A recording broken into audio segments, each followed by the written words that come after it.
watching this series, it's actually going to make sense if you start from the beginning, because the stories are unfolding and new evidence is being brought up and different things that are actually needed to make sense of what we're going to go through today. So I will have part 1, 2, and 3 in the description box down below, and also in the comments down below. So let's get started. Oh, before I do that, as always, this is an ASMR channel. If you don't know what it is, you should look it up. If you don't care for whispers or for ASMR, I have a podcast that you can check out. It's called The Mystery Theory, and it's on Google Play, iTunes, Stitcher, and Spotify. Thank you so much to everyone that's been keeping up with this series. Thank you for everyone in my Patreon page. I truly appreciate everyone's support. And let's get started with part 4 of the Zodiac.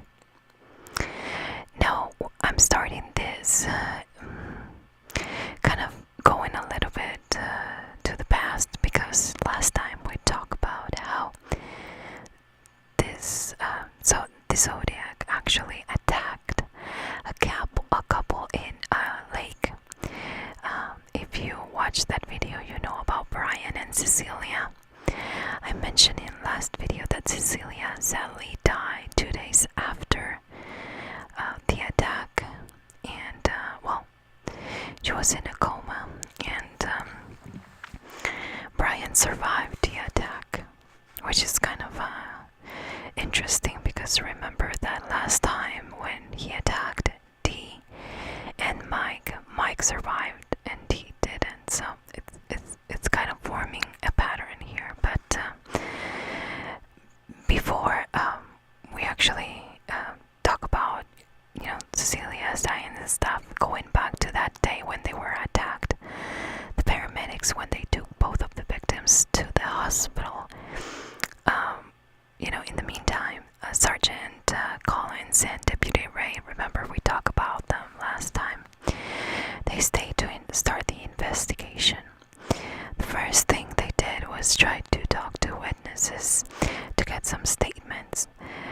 They also were looking for physical evidence, and they discovered a footprint that, it was in different areas around the couple, but also it led to the car of the couple, the one that they arrived at the lake, and it was Brian's. Again, they checked, and these footprints were not from the couple. They were actually from a third person.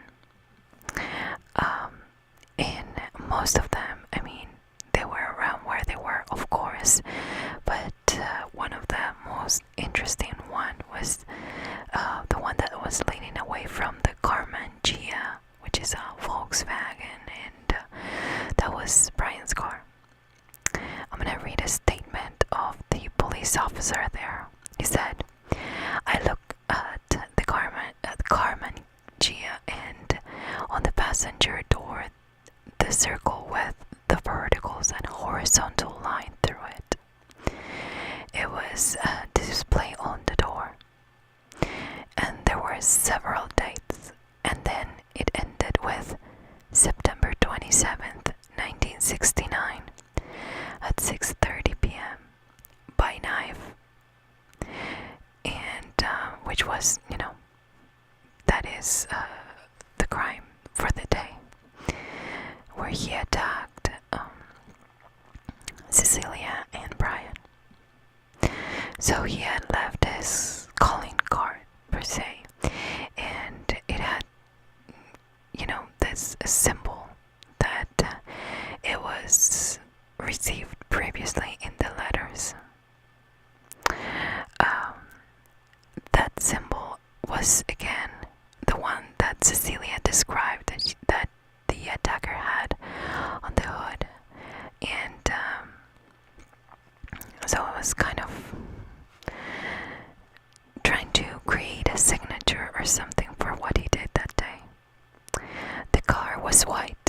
and was written in a black felt tip pen. So whoever did this was taking credit for the other attacks as well, because those dates were the dates that Mike and Dee were attacked, and also when David and Betty Lou were attacked as well. The police continued to investigate, and they decided not to tell the press about the last line of the message. They did know about the message, but not the last line that basically says "by knife." That's pretty much it. They wanted to see if the killer would call again and actually say that, and so they could be certain that that was their guy. Behind Brian's car, they found tire tracks that most likely were from the car of the Zodiac. At this point, they had no idea if he picked them at random or just because they had a light-colored car and you could basically deliver the message he wanted. At around 7:40 that evening, at the time the police got to the actual crime scene, the Napa County Sheriff's Office received a call, and Officer David Slade picked up the call. He said, "Napa Police Department, Officer Slade." There was a pause or a silence before the caller said, "I want to report a murder. No, a double murder. They are 2 miles north of Parker headquarters. They were in a white Volkswagen Gia." The office immediately proceeded to ask questions. But the caller avoided answering and said, "I'm the one who did it." Again, the caller put the phone down but didn't hang up. So the officer continued to listen and heard something that he described as clatter. The police tracked the call and found the phone down a shelf in the phone booth. It was in a Napa car wash on Main Street. The police were able to lift a still wet palm print from the receiver of the phone. But even today, they've never found a match for that palm print. There was, just so you have an idea, there was a lot of press and a lot of different reporters that were trying to play like detective. So even before they arrived at this phone booth, apparently one of the reporters got I don't know how, maybe it was easier back then, I have no idea, but he was listening to the radio for the police officers, and he heard that he didn't want anybody, or the police didn't want anybody close to that phone booth where they were heading to try to get anything, prints, something that would help them. And so he was apparently the first one to arrive, but he didn't touch anything, of course, because he overheard, and because it's common sense that the police they just want to find it how it is and not messed up. Now the Napa police continued to investigate and got the original statement from Cecilia and Brian, remember? But since Cecilia passed away, they continued to question Brian about this gunman. They had more than enough time talking, and even though he was covering his face, there were some things that you'd be able to tell just by talking to somebody. So the police really wanted to talk to Brian and see if they can get some kind of a profile. Some other things that they wanted to know is in what direction did he arrive, where they were when he arrived, in what direction he left, his mannerism, weapon, his voice. So Brian tried to recreate the conversation that he and Cecilia had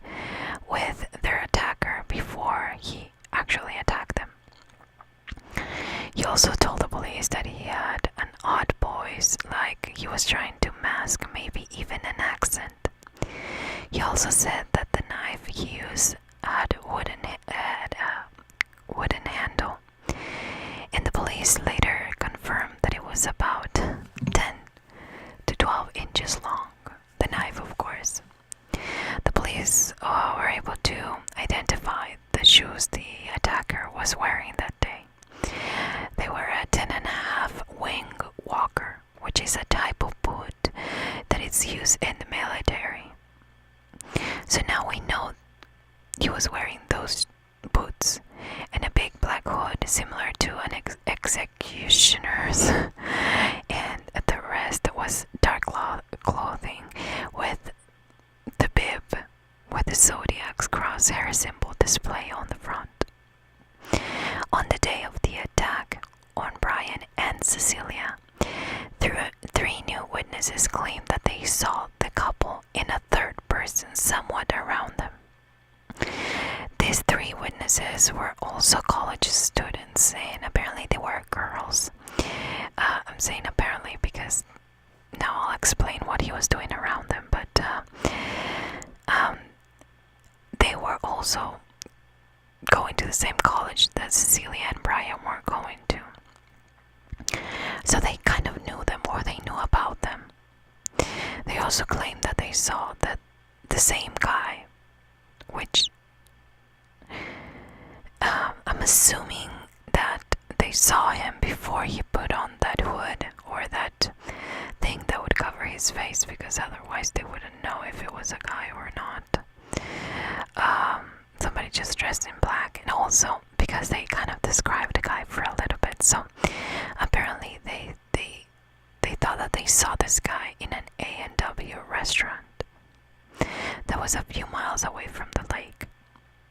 They also said that they saw this guy following the couple in a two-door Chevy sedan. They weren't sure if it was a silver or a light blue, but they were sure that it had California plates.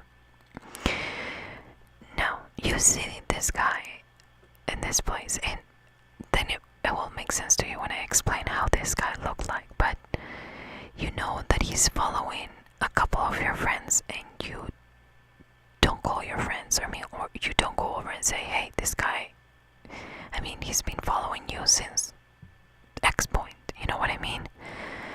I don't understand why they didn't mention this if they thought that this was scary, but it will make sense in a little bit. Before the attack actually, the girls also said that they were sunbathing along the lake when they saw the man peeping on them. He was described as a white male between 28 to 40 years old, between 200 to 225 pounds, around 6 feet tall, round eyes, thin lips, muscular, and good looking. So could it be that they didn't think that this guy was dangerous just because of how he looked, and that's why they never reported to the couple that they were being followed by this guy? It could have been. Now, thanks to the description of these girls, they came up with a sketch of who is the Zodiac at this point. The police went back to Brian and showed him different guns and bullets. The idea was that maybe he would be able to identify one of them as the one the attacker had that day. Brian was very scared when he saw it and really didn't remember the gun, but identified a bullet because the attacker showed it to him. Remember that before they got attacked or with the knife, Brian was kind of playful with this guy, and he said, well, is that gun even loaded? And he opened it and showed it to him. So he could identify the bullet, but he wasn't sure about the gun itself. Later on, Brian spoke to Channel 7, and I'm going to read what he said, which it's pretty revealing, I think. It said, my first thought was that he was a sluggish, slow, rather stupid individual. I have been able to see by the way he operates that he is neither of those. Not that he is a genius, but he is definitely not stupid. He's got plans. I cannot believe that anyone normal could do the things he is doing. I just wish that he knew his need. And if he could only realize his need and see some kind of medical authority, he would be far better off. Again, remember that Brian offered some help, legally and mentally to his attacker before he attacked them. Now this was getting scarier and scarier. At this point, the attacker killed 4 people and was using a different gun in every single attack. They knew they had a psychopath killer. Now let's move on to Paul Lee Stein. He was born on December 18th, 1939, and he lived in California his entire life. In different parts of California, but in California. At this point in time, he was living in the San Francisco area, one of my favorite places. In 1969, he was a 29-year-old grad student that worked in the evenings as a cab driver. He was also married at this time, and his wife's name was Claudia. He was trying to get a doctorate in English while still having a family, so he was working really hard when he was not at school to support his family. They lived in a cheap apartment in the Mission District, but they were working really hard to build a future together, and a lot more comfortable future. By the way, it says cheap apartment. I don't think there's ever been a cheap apartment in the Bay Area. Just FYI, maybe the cheapest that they could find, but even back then, it wasn't a very cheap place to live. On October 11th, 1969, about 2 weeks after the attack at Lake Verisa, the attack to Cecilia and Brian, Paul started his shift at around 8:45 p.m. Remember that he was working whenever he could after school. He was also selling some kind of insurance during the day whenever he wasn't at school. He was working very, very hard to make his dreams come true. So he barely started his shift at 8:45 p.m. He took a customer to the airport and then decided to go downtown to try to find more people and make it a successful night.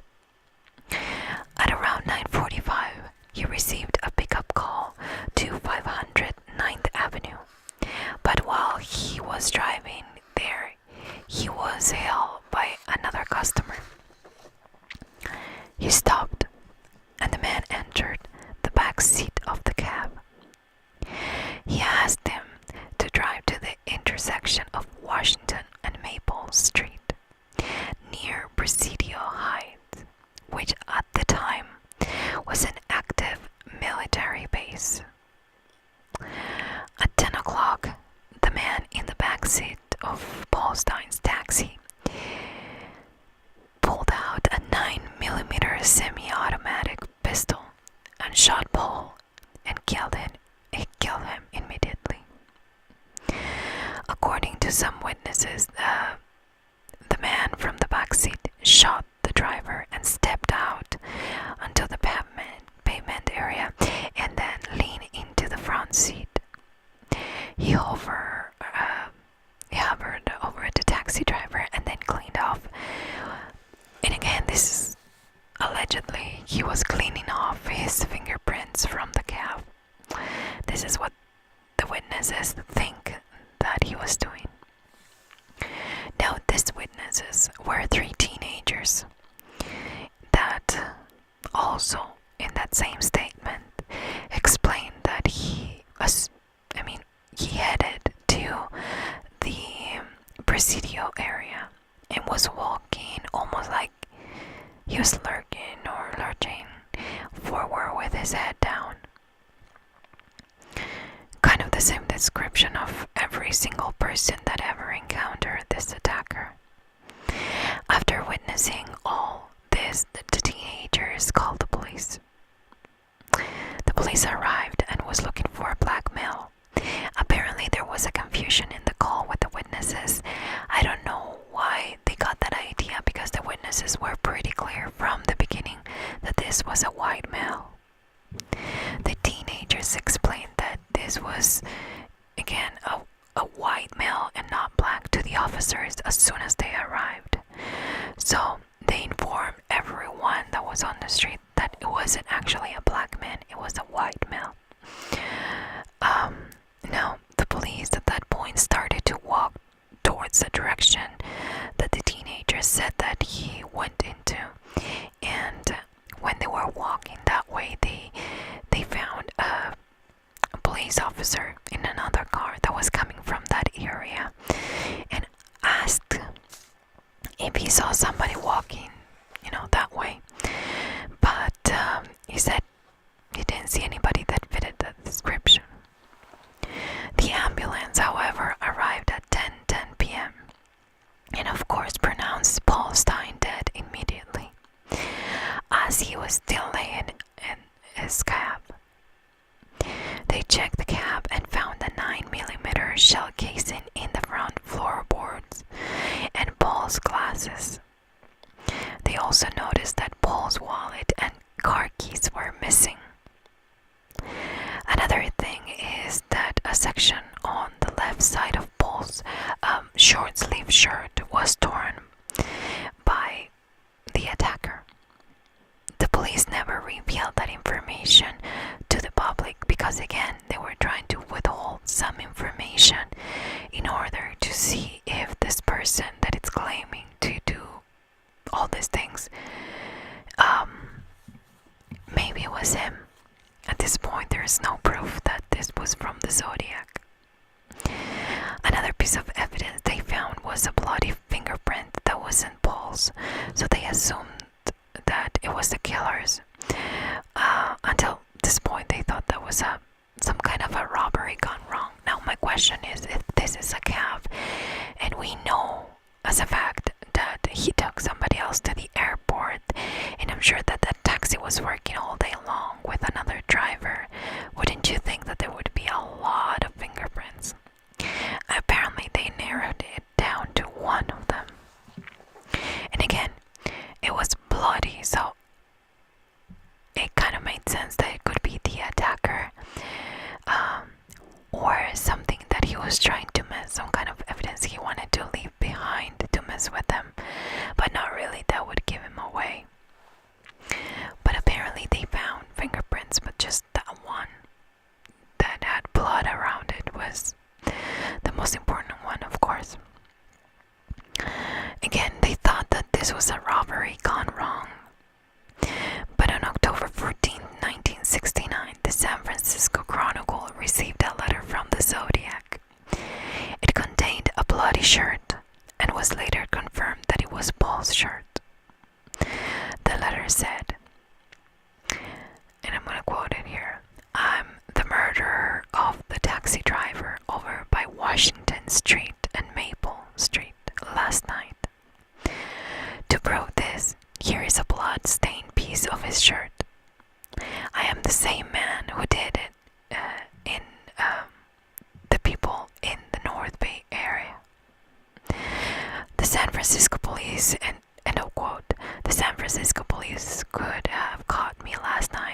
killers should have just parked their cars and sat there quietly waiting for me to come out of cover.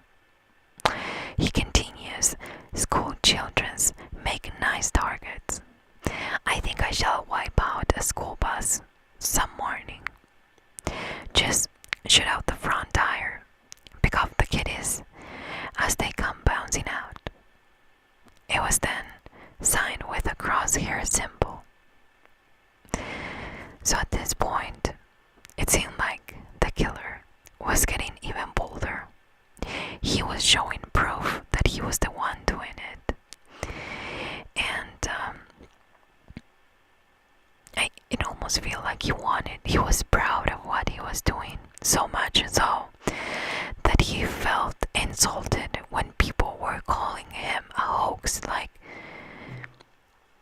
it almost seemed like he was upset because people were trying to say that there were different guys calling and kind of messing up with the actual killer.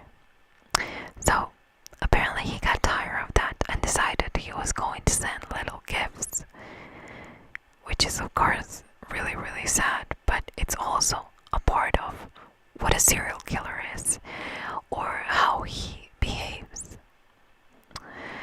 He was also, I don't know, he was escalating from, he started in isolated dark areas. Then he decided to go to a lake in the middle of the the day, in daylight, and attack this time with a knife.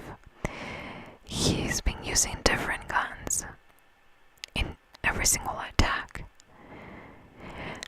It almost feels like he thought that he was invincible. What is it with this guy? What do you think he is getting out of all of this? I almost feel like he's enjoying making fun of the police.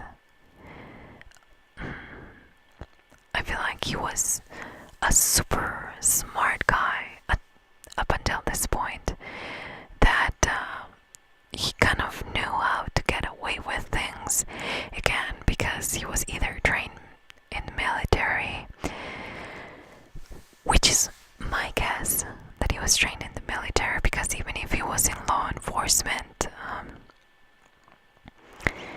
I think he knows a lot more. Maybe he was a hunter as well, but everything is starting to become more of a game to him, and that is when things start to shift from the victims, and I feel like people and the press start to pay more attention to, the kind of trying to pick on this guy's brain, or try to see why he's doing this and why there's so many ciphers and letters and symbols, and what does that mean? It's kind of changing everything. So I'm gonna leave you with part 4 right now. I hope you're enjoying this series. I will be back with part 5 and 6, and I think that's where we are going to be closing this series on the Zodiac. Again, I have a playlist if you want to watch it from the beginning and come to this point of the series, so you